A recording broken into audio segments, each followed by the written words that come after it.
Hey everyone, I'm Konstantinos, and this is Konstantinos Tech. I'm very excited about today's topic, and that is the next generation Apple CarPlay and Android Auto. Ford has just announced that they'll be adopting this next generation infotainment, and that is huge news for the adoption and acceleration of this technology in the car world.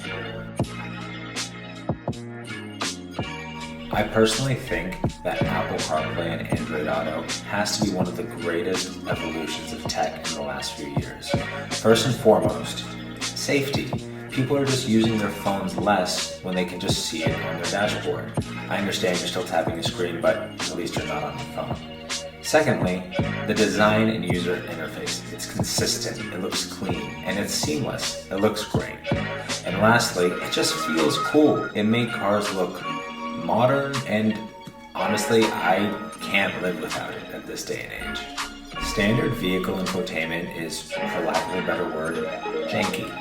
I mean, these car manufacturers are not the perfect user interface designers, and Apple CarPlay and Android Auto completely fix that. I'm not saying that it's totally perfect, it's far from it, but at least you have your stuff where it is. So that in and of itself is worth it.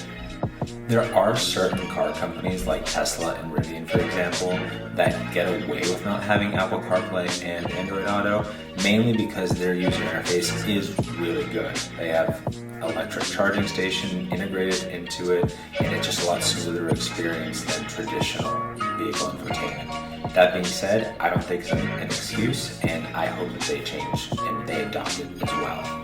And it's absolutely crazy to think that companies like GM can remove Apple CarPlay and Android Auto from their future cars and to quote that it's for user safety, when a user would have to learn an entirely new system and have to take their eyes off the road and not have voice controls as good as Siri or Google Assistant. So it makes absolutely zero sense to me. So why is this such a big deal now? Initially, Porsche, followed shortly by Aston Martin, were the first ones to adopt this next generation of CarPlay, and their use of this looks absolutely stunning. This basically extends your phone to use as the ultimate iPhone experience, and that's a quote by Porsche. Basically, this next generation of CarPlay creates a unified integration with your vehicle and the phone. It's basically becoming the brains or the entire operating system of the car. So beyond these standard CarPlay and Android Auto features like navigation, music, voice assistance, and things like that, you'll have essentially your full vehicle controls available to you on your screens. So your phone will now be able to do things like oil, tire pressure, temperature, and even support multi-displays in your car. So if you have your instrument cluster, you'll be able to fully customize that as well as your infotainment screen. So there's a lot of cool things that this will support. I'm getting so excited talking about this stuff, even though I don't have a car that can support this. But in short, it will extend the computing elements from your device all through multiple displays. This next generation tech is going to be available with the iOS 17.4 software update, which is right around the corner. We just got 17.3 earlier this week, so hopefully it's a month or so. We've known about this next generation CarPlay for some time. So why is it a big deal now? And the answer is because Ford and Lincoln have signed up to be next in line to adopt this technology. It's one thing if luxury sports cars have fancy high-tech features, but for large-scale manufacturers to adopt it, that's huge. This brings me to the supercar theory. Basically, technological innovation happens at the top level. So you have your supercars, your hypercars, your Formula One, NASCAR, whatever it may be, the areas where you have very limited runs, but those innovations go a huge amount. We even saw this with hybrid cars, for example. I'm grossly oversimplifying how this went, but this is just how I'm summarizing it all.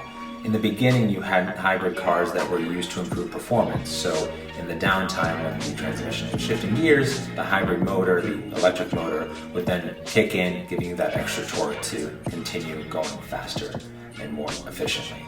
Now, almost every manufacturer has some type of hybrid technology where the batteries are used to make fuel and ranges go longer and longer. if they're not full electric vehicles by now. But my point being that it started with the top of the line innovation, trickled down to the point where once it was efficient enough to manufacture for the masses, that's when it was there. The coolest part about this happening in real time is that we went from the luxury in sports cars like Porsche and Aston Martin adopting it early on, skipped a whole bunch of steps, and now Ford, again, one of the largest manufacturers of vehicles in the United States and the world, is adopting it. I think that Ford is doing an awesome job with this strategy, by the way. I'm by no means a Ford loyalist, I just think it's really cool what they're doing.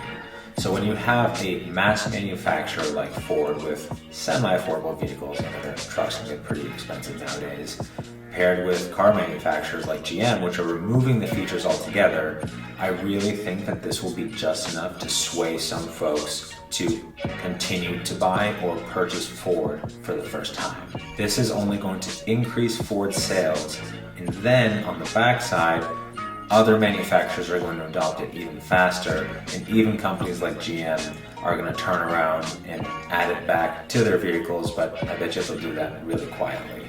So that was my super long-winded explanation to say I'm really excited for this news. This is going to further increase the speed of adoption of this new tech. It's going to improve safety. It's just going to have a standard user interface across a lot of different vehicle manufacturers with Apple CarPlay and Android Auto. I know not everybody is like this, but if I was in the market for a new car and I saw some manufacturers adopting this, I would absolutely sway my decision to one that did have this as part of their package. This has been Konstantinos with Konstantinos Tech. Thanks for tuning in.